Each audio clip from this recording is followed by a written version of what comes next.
యేసు ప్రభువు భూమి మీదకి వచ్చినప్పుడు ఎన్ని రకాలైనటువంటి ప్రజలు ఉన్నారంటే పరిసయ్యులు ఉన్నారు. పరిసయ్యులు ధర్మశాస్త్రం కేవలం క్రియలకు సంబంధించిందే అని నమ్మేవారు.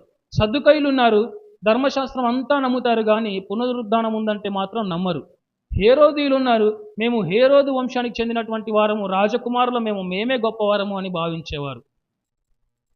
చూడండి, వివిధ రకాలైనటువంటి ప్రజలు ఉన్నారు. వీళ్ళందరూ కూడా మేము గొప్పవారం అంటే మేము గొప్పవారము. మనం నీతిమంతులం అయితే కావచ్చు, మన నీతి అనేది దేవునికి తెలుసు. కానీ మనం నీతిమంతులం అవ్వడం కోసము ఇతరులను తృణీకరించడం మాత్రము సరి అయినటువంటి ఆత్మీయ జీవిత విధానము కాదు. ఇలాంటి వారు ఆ సమయంలో ఉన్నారు కాబట్టి యేసు ప్రభు వారితో ఉపమానం చెప్పాడు. ఏమని చెప్పాడు చూడండి. ప్రార్థన చేయుటకై ఇద్దరు మనుషులు దేవాలయమునకు వెళ్ళిరి. వారిలో ఒకడు పరిసయ్యుడు, ఒకడు సుంకరి. మేమే గొప్పవారం అనుకునేవారు. గర్వంతో మిగతా వాళ్ళందరినీ తృణీకరించేవారు పరిసయ్యులు. సుంకరులు ఎలాంటి వారు అంటే పాపము వీళ్ళు ఒక రోమా ప్రభుత్వ అధికారుల కింద పనిచేసేటువంటి వ్యక్తులు సుంకరులు. ఆ రోజులలో రోమా ప్రభుత్వము అధికారంలో ఉంది. రోమా ప్రభుత్వం అధికారంలో ఉన్నప్పుడు చూడండి, యూదుల జాతికి చెందినటువంటి వ్యక్తి యూదుల మధ్య జీవిస్తూ ఇతను కూడా యూదుడై ఉండి యూదుల దగ్గర పన్నులు వసూలు చేసి అన్యాయంగా వసూలు చేసి అవి తీసుకెళ్ళి రోమా ప్రభుత్వ అధికారుల చేతిలో పెట్టేటువంటి వాడు సుంకరి. ఇతని యొక్క పరిస్థితి ఎలా ఉంటుందంటే ఇతన్ని ఒక హీనమైనటువంటి స్థితిలో చూస్తారు, వెలివేయబడినటువంటి వ్యక్తిగా చూస్తారు. ఆ రోజుల్లో చూడండి, మనం ఒక వ్యభిచారిని మన దగ్గరకు వచ్చిందనుకోండి, మనం ఎలా చూస్తాం? అందరికీ తెలుసు. పాపంలో ఉండే స్త్రీ ఉందనుకోండి, ఆ రోడ్డు మీద తిరుగుతూ ఇష్టానుసారంగా వ్యభిచారంలో ఉంటుందనుకోండి, ఆమె మన పక్కకు వస్తే ఎలా చూస్తాం? మనం కొంచెం అసహ్యమైనటువంటి దృష్టితో చూస్తాం, అవునా కాదా? కొంచెం ఎంతో కొంత వెలిచూపు ఉంటుంది ఆమె పట్ల. మనకు ఎంత దేవుని ప్రేమ ఉన్నప్పటికీ కొంచెం ఎంతో కొంత వెలిచూపు ఉంటుంది కదా. వ్యభిచారులు, పాపులు, దొంగలు, నరహంతకులు వీళ్ళందరికంటే కూడా హీనంగా చూడబడేవారు సుంకరులు. ఆ రోజులలో వీళ్ళందరికంటే కూడా సుంకరులు ఇంకా హీనంగా చూడబడేవారంట. ఇక్కడ పరిసయ్యుడున్నాడు, ప్రార్థన చేస్తున్నాడు. దేవుని దగ్గరికి వెళ్ళి దేవుని సన్నిధిలో ప్రార్థన చేస్తా ఉన్నాడు. ఏమని? దేవా, నేను చోరులను, అన్యాయస్తులను, వ్యభిచారులైన ఇతర మనుష్యుల వలనైనను ఈ సుంకరి వలనైనను ఉండనందుకు నీకు కృతజ్ఞతాస్తుతులు చెల్లిస్తున్నాను. వీళ్ళందరి గురించి, చోరుల గురించి, వ్యభిచారుల గురించి, దొంగల గురించి, వీళ్ళందరి గురించి మాట్లాడుతూ తర్వాత ఎవరి గురించి చూపిస్తున్నాడు? ఈ సుంకరి వలె కూడా పక్కనున్నటువంటి సుంకరిని చూపిస్తూ నేనైతే ఇలా లేనందుకు నీకు స్తోత్రములు ప్రభు అంటున్నాడు. అతను ఎలాంటి వాడో నీకేం తెలుసు? అతని గురించి నీకు అవసరమా? అవునా కాదా? కొన్నిసార్లు మన ఆత్మీయ జీవిత విధానంలో కూడా ఇలాంటి పరిస్థితుల గుండా మనం వెళుతుంటాం. నువ్వు ప్రార్థన చేస్తావా? నీ గురించి నువ్వు ప్రార్థన చేసుకో. నీ కుటుంబంలో ఉన్నటువంటి సమస్యల గురించి నువ్వు ప్రార్థన చేసుకో. అవతల వ్యక్తి యొక్క ఆత్మీయ స్థితి ఇది అని చెప్పేసి తీర్పు తీర్చేంత ఆత్మీయత నీకెక్కడుంది అసలు? నీ గురించి నువ్వు చూసుకో అసలు, అవునా కదా? చాలామంది సిద్ధాంతాల గురించి చెప్పేవాళ్ళు ఇలాగే మాట్లాడతారు. వాళ్ళది తప్పు, నాదే రైటు. అసలు వాళ్ళకి సత్యం తెలియదు, నేను చెప్పేదే రైటు. నీకెందుకు వాళ్ళ ఆత్మీయ స్థితి గురించి? ఫస్ట్ నీ కంటిలో ఉన్నటువంటి దూలాన్ని చూసుకోవాలి. మన కంటిలో ఉన్నటువంటి దూలాన్ని మనం చూసుకోవాలి. తర్వాత అవతల వ్యక్తి కంటిలో ఉన్న నలుసు గురించి మనం మాట్లాడాలి. సిద్ధాంతాల గురించి మాట్లాడేవారు ఎక్కువగా ఎలా మాట్లాడతారంటే అవతల వ్యక్తి తప్పు, సత్యం తెలియదు, అబద్ధము, అది ఇదని చెప్పేసి నీకెందుకు అసలు? నీ ఆత్మీయ స్థితి ఎలా ఉంది? వాళ్ళ సంఘం వాళ్ళని చూసి, వీళ్ళ సంఘం వాళ్ళని చూసి వాళ్ళది తప్పు, వీళ్ళు ఇలా, వాళ్ళు అలా, నీకెందుకు? నీ జీవితంలో సరి చేసుకోవాల్సినటువంటివి చాలా ఉన్నాయి, లెక్కలేనన్ని ఉన్నాయి. అవన్నీ ఏవీ లేవు, నేను అన్ని విషయాలలో కరెక్ట్గా ఉన్నా అంటే అప్పుడు చూపించు. ఇతరుల వైపు వేలెత్తి నువ్వు చూపించకూడదు. అలా చూపించాలి అనుకుంటే ఫస్ట్ నీలో ఏ లోపము లేదు అని చెప్పేసి నువ్వు ఒప్పుకో. భూమి మీద ఉన్నటువంటి ఏ మనిషి కూడా ఇలాంటి స్టేట్మెంట్ ఇవ్వలేడు.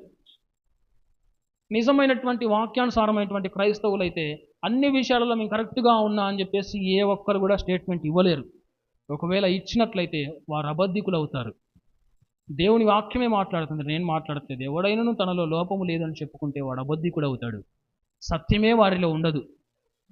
పరిసయ్యుడు ప్రార్థన చేస్తున్నాడు. ప్రార్థన చేయడానికి ముందు తనలో ఒక తగ్గింపు తత్వం అనేది ఉండి తన గురించి తాను ప్రార్థన చేసుకుంటే బాగుండేది. దేవుని దగ్గర మార్కులు కొట్టేయాలని, దేవుని దగ్గర మంచి పేరు కొట్టేయాలని అంత సీన్ లేదు మనకు. పరిసయ్యుడు ధర్మశాస్త్రాన్ని క్రియలకు సంబంధించిందిగా విశ్వసించేవాడు. ఒక వ్యక్తి మన ఎదురుగా నిలబడి మాట్లాడుతున్నప్పుడు వెంటనే అతను కనిపించగానే ఫస్ట్ మనలో అతనిలో ఉన్నటువంటి లోపాన్ని చూడకూడదు. అన్ని విషయాలలో దేవుడు ఏ విధంగా అతన్ని బాగు చేశాడో, ఏ విధంగా నిలబెట్టుకున్నాడో, ఏ విధంగా ఏర్పరచుకున్నాడో ఇవన్నీ చూసిన తర్వాత లాస్ట్‌కి అతని యొక్క లోపం గురించి ప్రార్థన చేయాలి. దేవుని దృష్టిలో మనం ఎలా ఉంటున్నాం అనేది చాలా ప్రాముఖ్యమైన విషయం. 12వ వచనములో వారమునకు 2 మారులు ఉపవాసము చేయుచు నా సంపాదన అంతటిలో 10వ వంతు చెల్లించుచున్నానని తనలో తాను ప్రార్థించుచుండెను. తనలో తాను ప్రార్థించుచుండెను. తన మనసులో ఇలా అనుకుంటున్నాడంట. అంటే ఎంతో కొంత గర్వం అనేది అతనిలో ఉంది. ఏ గర్వం ఉంది? నేను ఇలాంటి స్థితిలో లేను. కొంతమందిని చూసి నేనైతే ఇలాంటి వాడిని కాదు. రెండవదిగా ఏమంటున్నాడు? వారానికి 2 సార్లు ఉపవాసం ఉంటున్నా. వారానికి 2 సార్లు ఉపవాసం ఉంటున్నా కానీ హృదయ స్థితి మాత్రము మారట్లేదు. మీలో ఎవరైనా ఇలా ఉన్నారా? వారానికి ఒకరోజు ఉపవాసం ఉంటున్నా, వారంలో ప్రతి శుక్రవారం ఉపవాసం ఉంటున్నా. ఉంటే ఉండు, గొప్పగా చూపించుకోకు.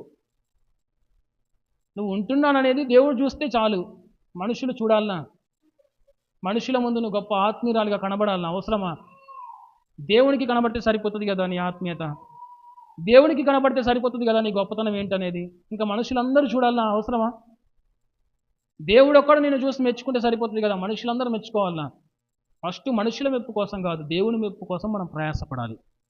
నువ్వు దేవుని యొక్క మెప్పు కోసం ప్రయాసపడాలి కానీ మనుషుల మెప్పు కోసం ప్రయాసపడితే ఎంతకాలం అది? ఈ మనుషులందరూ లోకంలో ఉన్న ప్రపంచంలో ఉన్నటువంటి మనుషులందరూ నిన్ను మెచ్చుకొని దేవుడు ఒక్కడు నిన్ను తృణీకరిస్తే నీ జీవితానికి అర్థమేముంది? ప్రపంచంలో ఉన్న మనుషులందరూ నిన్ను మెచ్చుకోకపోయినా పర్లేదు, దేవుడు ఒక్కడు నిన్ను మెచ్చుకుంటే చాలు. మరొక విషయం మీకు గుర్తు చేస్తున్నా చూడండి. నువ్వు కానుకని ఇస్తావా, డబ్బులు ఇస్తావా, ఎంతైతే ఇస్తావు దానివల్ల దేవుడు నిన్ను మెచ్చుకుంటాడు అనుకుంటే అజ్ఞానమే. నువ్వు ఇచ్చే దానిని బట్టి కాదు, ఇచ్చే మనసును బట్టి దేవుడు నిన్ను అంగీకరిస్తాడు.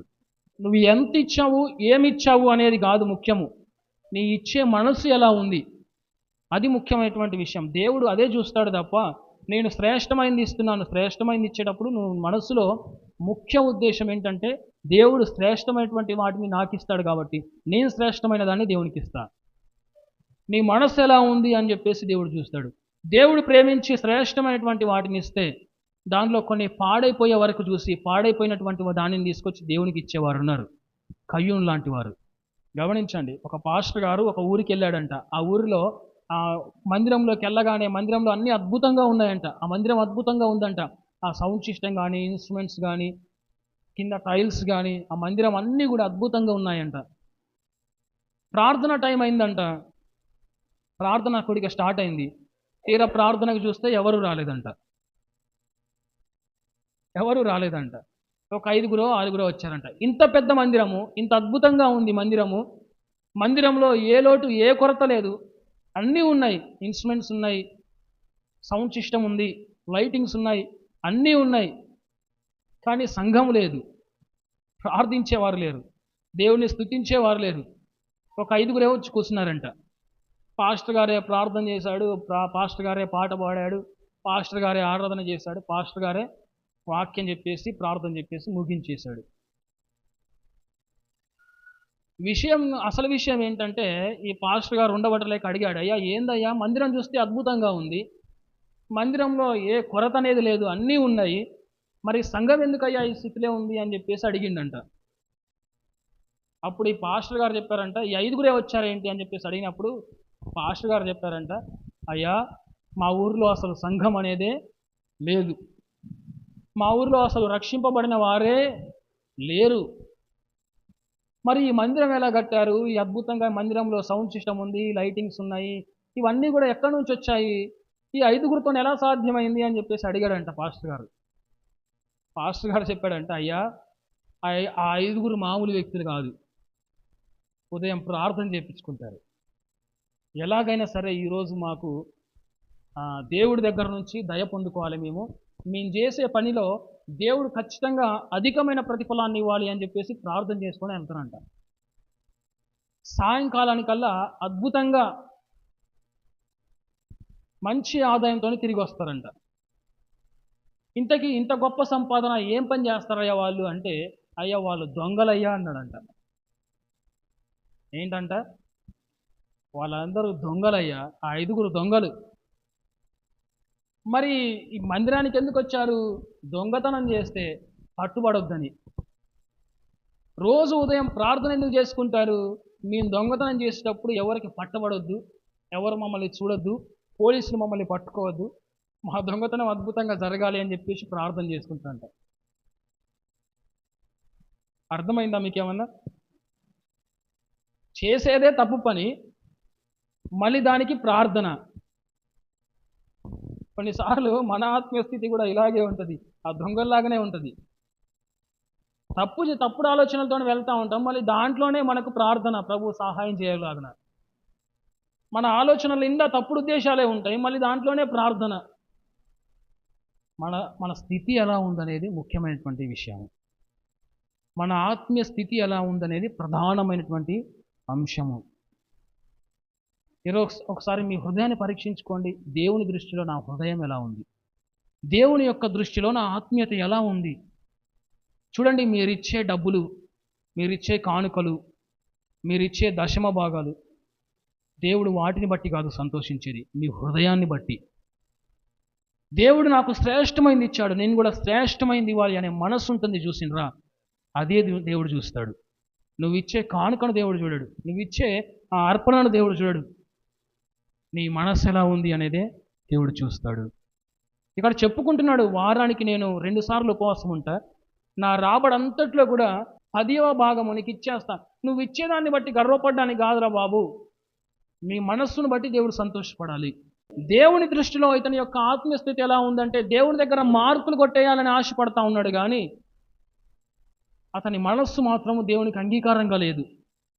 ఈరోజు దేవుని దగ్గర మీరు అన్ని విషయాలలో మార్కులు కొట్టేయాలని సంబరపడతా ఉన్నారు, కానీ దేవుని దగ్గర మీరేదో మార్కులు కొట్టేయాలి, మెప్పు పొందుకోవాలి అని చెప్పేసి ఆరాట పడతా ఉన్నారు, కానీ మీరు చేసే ప్రయత్నాన్ని బట్టి కాదు దేవుడు మీ దగ్గర మిమ్మల్ని మెచ్చుకునేది. మీ మనస్సును బట్టి దేవుడు మిమ్మల్ని మెచ్చుకుంటాడు. చాలా మందిలో ఈ తప్పుడు ఆలోచన ఉంటుంది. ఇతరుల గురించి తప్పుగా మాట్లాడేసి మేము గొప్పవారం అయిపోవాలి అని చెప్పేసి ఆలోచన ఉంటుంది. చూడండి, ఇతరుల గురించి తప్పుగా మాట్లాడినంత మాత్రాన, ఇతరులను తక్కువగా చేసినంత మాత్రాన నువ్వు గొప్పవాడి వైపోవు, గొప్పదాని వైపోవు. నీ మనస్సు దేవుని దృష్టిలో అంగీకారంగా ఉండాలి. ఫస్ట్ నీ మనస్సు, నీ ఆత్మీయత దేవుని దృష్టిలో అంగీకారంగా ఉంటే దేవుడు తప్పకుండా నిన్ను అన్ని విషయాలలో హెచ్చిస్తాడు. రాజకీయ నాయకులు వాళ్ళు గొప్పవాళ్ళుగా చూపించుకోవడానికి, వాళ్ళ అధికారం కోసము, వాళ్ళ పదవుల కోసము ఇతరుల మీద తప్పుడు ఆరోపణలు చేస్తారు, తప్పుడు నిందలు వేస్తారు. కానీ బాధాకరమైనటువంటి విషయం ఏంటంటే, ఈరోజు సేవకులు, క్రైస్తవులు ఇతరుల మీద నిందలు వేస్తూ ఉన్నారు, ఇతరుల గురించి తప్పుడు మాటలు మాట్లాడుతూ ఉన్నారు, ఇతరుల గురించి తక్కువ చేసి మాట్లాడుతూ ఉన్నారు, వీళ్ళు గొప్ప వాళ్ళు అయిపోవడానికి. పదవుల కోసము పోరాటాలు చేయడం, అధికారాల కోసం ప్రయత్నాలు చేయడం, రాజకీయాలు చేయడం ఇది ముఖ్యం కాదు. ఒక వ్యక్తి అధికారం కోసము పోరాటం చేయడం కంటే ఆ పదవులు, అధికారాలే ఇతని దగ్గరికి రావడము నిజమైనటువంటి సంతోషింపదగినటువంటి విషయము. ఈరోజు నా యొక్క ముఖ్య ఉద్దేశం ఏంటంటే, నువ్వు పరీక్షించుకోవాల్సినటువంటి ముఖ్యమైనటువంటి లక్షణం ఏంటంటే, దేవుని దగ్గర నీ ఆత్మీయ స్థితి ఎలా ఉంది? దేవుని దృష్టిలో నీ ఆత్మీయ స్థితి ఎలా ఉంది?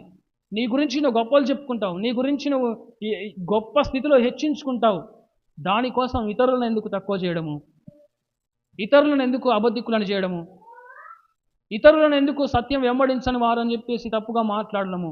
నీలో సరి చేసుకోవాల్సినటువంటి లక్ష్యం ఉంటాయి దేవుని దృష్టిలో. దేవుని ముందు నీ ఆత్మీయ స్థితి ఎలా ఉంది? నువ్వు అధికారం కోసము, పదవుల కోసం పోరాటం చేయడం కాదు. నువ్వు దేవుని దృష్టిలో నమ్మకంగా ఉంటే, యథార్థంగా ఉంటే, నీ మనస్సు దేవునికి అంగీకారంగా ఉంటే, దేవుడే నిన్ను ప్రేమించి గొప్ప అధికారాన్ని ఇస్తాడు. ఈ పరిశుడి యొక్క ప్రార్థనలో ఉన్నటువంటి ముఖ్య ఉద్దేశం ఏంటి? దొంగల గురించి చేశాడు, చోరుల గురించి చేశాడు, వ్యభిచారుల గురించి చేశాడు, నేను వాళ్ళలాగలేను, వీళ్ళలాగలేను, వీళ్ళందరి గురించి చెప్పి లాస్ట్కి సుంకరి గురించి కూడా చెప్తా ఉన్నాడు. సుంకరిలాగా కూడా నేను లేను ప్రభువా, ఇవన్నీ చెప్తా ఉన్నాడు. కానీ ముఖ్య ఉద్దేశము తన ఆత్మీయ స్థితి ఏంటనేది మాత్రం పరీక్షించుకోవట్లేదు. సుంకరి ఇలా ప్రార్థన చేశాడు, దూరంగా నిలుచుండి ఆకాశము వైపు కన్నులెత్తుటకైనను ధైర్యము చాలక. చూడండి ఎంత ఆత్మీయత అసలు. కనీసం ఆకాశం వైపు చూడడానికి కూడా ధైర్యం సరిపోవట్లేదంట. అంటే ఎంత గొప్ప ఆత్మీయుడు. పరిసయ్యుడి యొక్క ప్రార్థన ఎలా ఉంది, సుంకరి ప్రార్థన ఎలా ఉంది? ఇద్దరి ప్రార్థనకు చాలా తేడా ఉందా లేదా? మనం చేసే ప్రార్థన ఎలా ఉంది అనేది ముఖ్యం. ఈరోజు పరీక్షించుకోండి మన ఆత్మీయ స్థితి ఎలా ఉంది దేవుని దృష్టిలో. మనమేమో దేవుని సన్నిధిలోకి వచ్చేసి ఒక వారం ప్రార్థన చేస్తాం, సమాధానం రాకపోతే దేవుని ప్రశ్నిస్తాం, ఏం చేసినావు ప్రభా, వారం రోజులు ప్రార్థన చేసినా ఎందుకు సమాధానం ఇవ్వలే? ఒక సంవత్సరం ప్రార్థన చేస్తాం, ప్రభా సంవత్సరం తరబడి ప్రార్థన చేస్తున్నా ఎందుకు సమాధానం ఇవ్వలే? కానీ సుంకరి ఎంత తగ్గింపుతో ప్రార్థన చేశాడు తెలుసా? ఆకాశం వైపు చూడడానికి కూడా ధైర్యం సరిపోలేదంట. ఎందుకని అంత తగ్గింపు తత్వం? తనలో ఉన్నటువంటి లోపం ఏంటో తనకు తెలుసు. పరిచయుడి కంటే సుంకరి చేసినటువంటి ప్రార్థన దేవునికి అంగీకారంగా ఉంది. ఎందుకని అతను దొంగల గురించి మాట్లాడలేదు, వ్యభిచారుల గురించి మాట్లాడలేదు, చోరుల గురించి మాట్లాడలేదు, ఇతర మనుషుల గురించి మాట్లాడలేదు. తన స్థితి ఏంటో తనకు తెలుసు కాబట్టి దేవుని దగ్గర తను జీరో చేసుకున్నాడు. ఈ ప్రార్థన అంగీకారంగా ఉందంట. సుంకరి తన ఇంటికి వెళ్ళను అని ఉంది బైబిల్లో. నీకు బలం ఉంది, నీకు జ్ఞానం ఉంది, నీకు డబ్బులున్నాయి, నీకు ఉద్యోగం ఉంది, నీకు అధికారం ఉంది, నువ్వు అందంగా ఉన్నావు, కానీ గమనించు, ఇవన్నిటిని బట్టి నువ్వు గర్వపడి దేవుని దృష్టిలో అంగీకారంగా లేకపోతే ఇవన్నిటి ముందు నీ ఆత్మీయ జీవితం అంతా కూడా వ్యర్థమే. ఇవేమీ లేకపోయినా సుంకరి వలె, దేవా పాపినైనా నన్ను కరుణించు, నిన్ను నువ్వు దేవుని యొక్క సన్నిధిలో తగ్గించుకుంటే అది దేవుని యొక్క దృష్టికి అంగీకారంగా ఉంటుంది. లోకంలో అన్ని విషయాలలో నువ్వు ఆశీర్వాదకరంగా ఉండాలంటే దేవుని సన్నిధికి వచ్చినప్పుడు నిన్ను నువ్వు జీరో చేసుకోవాలి. లోకంలో అన్ని విషయాలలో నేను ఉన్నత స్థితిలో ఉండాలి అనుకుంటే దేవుని సన్నిధికి వచ్చినప్పుడు నిన్ను నువ్వు జీరో చేసుకోవాలి. దేవుడు అన్ని విషయాలలో నిన్ను హీరో చేస్తాడు. దేవుని దగ్గరకు వచ్చినప్పుడు, దేవుని సన్నిధికి వచ్చినప్పుడు అన్ని విషయాల్లో నిన్ను నువ్వు జీరో చేసుకుంటే దేవుడు అన్ని విషయాలలో నిన్ను హీరోగా చేస్తాడు. ఇక్కడ యోబుకి దేవునికి మధ్య డిస్కషన్ నడుస్తూ ఉంది. యోబు అంటున్నాడు కదా, దేవుని వైపు తిరిగి, ప్రభువా నేను నీచుడని ప్రభువా అంటున్నాడు. తాను తగ్గించుకొని, నేను నీచుని ప్రభువా, చిత్తగించగా ఆలకించు ప్రభువా, నేను నీచునడు అంటున్నాడు. కానీ దేవుడు ఏమన్నాడు తెలుసా యోబు గురించి? నువ్వు యథార్థవంతుడవు, నువ్వు న్యాయవంతుడవు. మన గురించి నేను మంచివాణ్ణి, నేను గొప్పవాణ్ణి, నేను జ్ఞానవంతుణ్ణి, నేను జ్ఞానవంతురాలి, ఇలా మన గురించి మనం గొప్పలు చెప్పుకోవడం ముఖ్యమైనటువంటి విషయం కాదు. కానీ మన గురించి దేవుడు గొప్పగా చెప్పేలాగా మనం జీవించాలి. ఇతరుల ముందు మనం గొప్ప వాళ్ళమని చెప్పేసి చెప్పుకునే విధంగా మన ఆత్మీయ స్థితి ఉండకూడదు. కానీ ఇతరులు మన గురించి గొప్పగా చెప్పే విధంగా మన జీవిత విధానం ఉండాలి.